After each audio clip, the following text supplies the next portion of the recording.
सुजलाम सुफलाम मलयज शीतलाम। भारतीय सेना का अर्थ है बहादुरी, शौर्य और कर्तव्य निष्ठा। आखिरी सांस तक भारतीय सैनिक रणभूमि में डटा रहता है, अपने सैनिक होने का दायित्व निभाता है और विजय पताका लहराता है। इसी की मिसाल थे मेजर रामास्वामी परमेश्वरन। आज कहानी इसी परमवीर भारतीय सैनिक की। 13 सितंबर 1946 को मुंबई शहर में जन्मे रामास्वामी परमेश्वरन 16 जनवरी 1972 को भारतीय सेना में शामिल हुए। पहली नियुक्ति 15 महा रेजिमेंट में हुई, लेकिन बाद में उनको 5 महा रेजिमेंट में भेज दिया गया। 5 महा रेजिमेंट के साथ वो पहुंचे मिजोरम और त्रिपुरा, वहां की पहाड़ियों और जंगलों से उग्रवादियों का सफाया करने, और उस काम में उन्होंने अपने साहस और बहादुरी का अद्भुत परिचय दिया। बेहद अनुशासित और कर्तव्यनिष्ठ मेजर परमेश्वरन को कुछ दिनों बाद 8 महा रेजिमेंट में भेज दिया गया। उनका एक स्टाइल था, अपने अधीन अधिकारियों और सैनिकों से काम लेने से पहले वो उस काम को पहले खुद ही करके दिखाया करते थे। एक शानदार कंपनी कमांडर थे मेजर परमेश्वरन। 80 के दशक में श्रीलंका LTTE यानी लिट्टे के उग्रवादियों के कारण रक्त रंजित था। मेजर रामास्वामी परमेश्वरन भारत और श्रीलंका के बीच हुए अनुबंध के तहत भारतीय शांति सेना का हिस्सा बनकर 30 जुलाई 1987 को श्रीलंका पहुंचे। इस अभियान को ऑपरेशन पवन नाम दिया गया था। उनकी बटालियन 8 महा रेजिमेंट श्रीलंका पहुंचने वाली सबसे पहली यूनिट थी।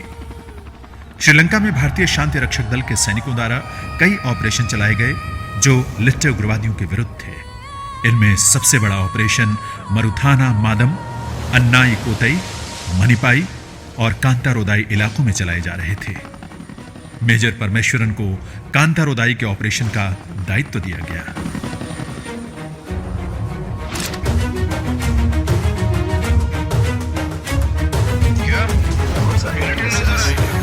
नजर रखना उन पर, ध्यान रखना कोई हरकत न करने पाए। 24 नवंबर 1987 सूचना मिली कि कांतारोदाई इलाके के एक गांव में गोला बारूद उतारा जा रहा है। Captain D.R. शर्मा को ज्यादा जानकारी लेने के लिए 20 सैनिकों के साथ वहां भेजा गया। भारतीय टुकड़ी जैसे ही गांव के पास पहुंची, उग्रवादियों ने गोली चलानी शुरू कर दी। मेजर परमेश्वरन अल्फा कंपनी के कमांडर थे, वो तुरंत वहां पहुंच गए। 25 नवंबर की रात 1:30 पर मेजर परमेश्वरन उस मकान के पास पहुंचे जहां से लिट्टे के उग्रवादियों ने गोलीबारी की थी। वहां एक खाली ट्रक खड़ा था और कोई हलचल नहीं थी, सब शांत था। तय हुआ कि सुबह की पहली किरण के साथ दोबारा कार्रवाई आरंभ की जाएगी। सुबह 5:30 कार्रवाई शुरू हुई, लेकिन संदिग्ध मकान में कुछ नहीं मिला और टुकड़ी वापस लौटने लगी। पर अचानक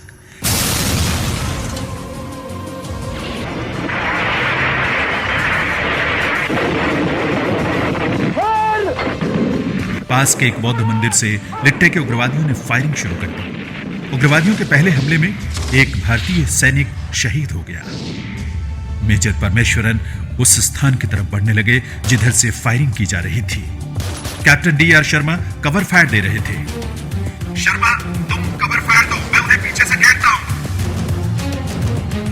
थोड़ी ही देर में भारतीय सैनिकों ने लिट्टे के उग्रवादियों को घेर लिया। उग्रवादियों को दो तरफा हमले की उम्मीद नहीं थी। भारतीय सेना के हमले में कई उग्रवादी मारे गए और कई घायल हो गए। अपने घायल साथियों को उठाकर उग्रवादी पास के नारियल के झुरमुटों की तरफ भागने लगे, लेकिन उनके पीछे थे मेजर परमेश्वरन। स्थिति आमने सामने मुठभेड़ की बन गई। एक उग्रवादी की गोली सीधे मेजर रामास्वामी के सीने में लगी। वो एक प्राणघाती हमला था,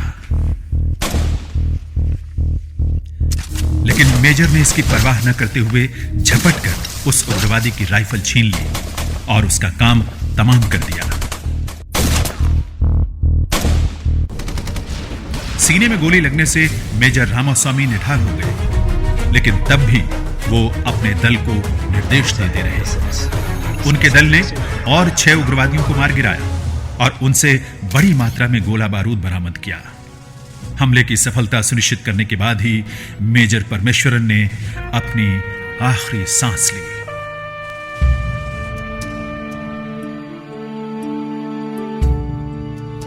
एट महा रेजिमेंट के मेजर रामास्वामी परमेश्वरन को युद्ध भूमि में उनके उत्कृष्ट पराक्रम, शौर्य और सफल नेतृत्व के लिए मरणोपरांत परमवीर चक्र से सम्मानित किया गया। मेजर रामास्वामी परमेश्वरन को देश का सलाम।